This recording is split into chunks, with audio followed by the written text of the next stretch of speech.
The Queen arrived at Welshpool railway station where hundreds of local people had turned out to greet her and to sing happy birthday. The Duke of Edinburgh was with her only for a short period though, as he caught a helicopter flight to an undisclosed destination, while the Queen's motorcade headed for 13th century Powis Castle. It was built by the medieval princes and has been the ancestral home of the Herbert family since 1587. There was a traditional inspection of the troops before a colourful pageant got underway. Guest performers were the 23rd Regiment of the Royal Welsh Fusiliers from America. They're a group of make-believe soldiers. When the Americans chase the British over here and vice versa, all the Americans die. We can't really be accurate because we can't be on the actual battlefield sometimes. So you play the Fusilier part, do you? Yes. And how many battles do you win and how many do you lose? Well, if we were to be like history really was, we'd win most of them. But it's up to the commander. You prefer to win? Of course we prefer to win, but we're the bad guys in America, so they boo when we win and they cheer when we die. The famous gun-twirling United States Marine Corps silent drill platoon also demonstrated their skills on this, their first visit to Britain for 8 years.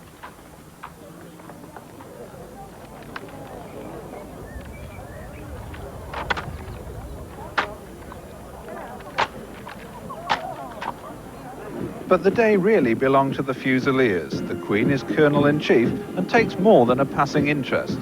He's very keen on all our activities, wherever we are in the world, in Northern Ireland or Berlin as we're going to.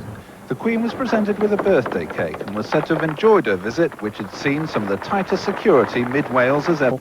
The Queen spent the day at the castle as part of the regiment's Tri-Centenary celebrations. Security was particularly tight. It was the first time in 7 centuries that Powis Castle had been a real fortress. The grounds were sealed off an hour before the Queen arrived. Soldiers prowled the perimeter and armed men stood on the battlements as the royal car drew up for the year's most spectacular private birthday party.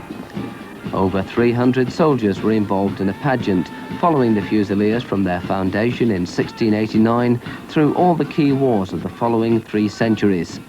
It had taken 5 years to plan this event, and it could have been a magnificent public occasion. But the Queen, still the most popular member of the royal family according to a survey this week, was seen only by invited guests. According to the army, there was no way the gates of Powis Castle could be open to the public today.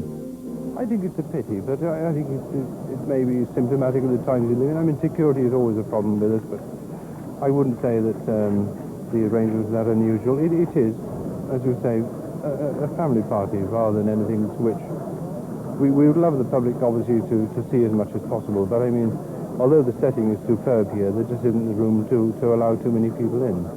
It's unusual anyway for the Queen to appear in public on her birthday, but she seemed remarkably happy as she cut into a special cake for the Fusiliers. Their 300th birthday. Troops from all over the world took part in a special pageant performed before an invited audience at Powis Castle.